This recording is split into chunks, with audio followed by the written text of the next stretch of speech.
It was meant to be a quiet walk, just me, the rustling leaves, and the distant songs of birds. I'd wandered off the trail that day, curious to explore a part of the forest I hadn't seen before. The air grew still as I pushed deeper into the undergrowth, and then I smelled it. Sweet, sickeningly sweet, like rotting fruit laced with perfume. My curiosity got the better of me.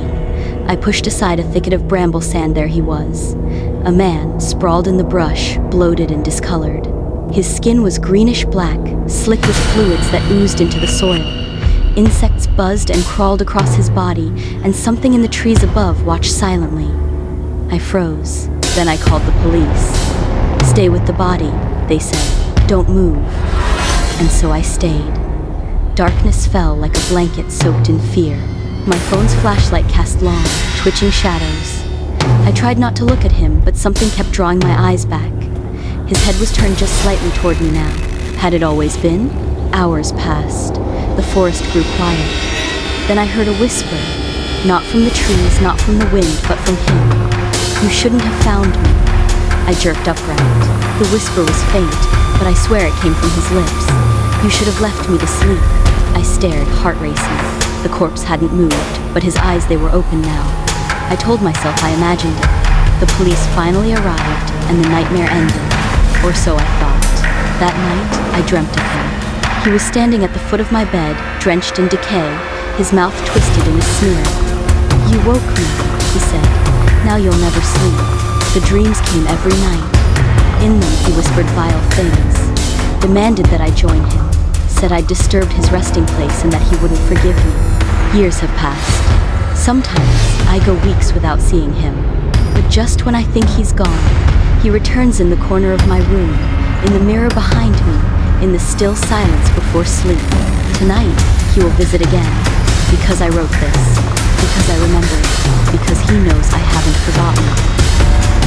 When I was younger, there was a field near the edge of some deep woods where my friends and I used to hang out. It was our escape, quiet, private, and far from adult eyes. One night, around midnight, things took a turn none of us were ready for. One of my friends had gotten caught in a messy love triangle. The other guy in the equation wasn't just mad, he was out for blood. Somehow, he found out where my friend liked to chill at night, and that night, he came looking. I was there, completely unaware that trouble was on its way. Out of nowhere, 4 cars pulled up near the road beside the field. At least 10 guys climbed out. We could tell they weren't here to talk. Maybe they saw the glow from one of our phones, because suddenly, a blinding beam of light, like something from a construction site, lit up the field. Then we heard it. "He's right effing there." We bolted. No time to think, just pure instinct. Straight into the forest, in the dead of night, with no lights, no clear path, just trees, thorns, and pitch blackness.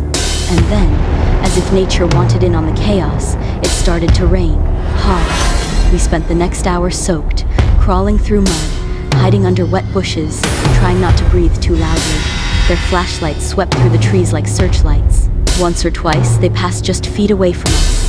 We lay face down in the muck, hearts pounding, too scared to move. The forest became a nightmare maze. Every sound was louder.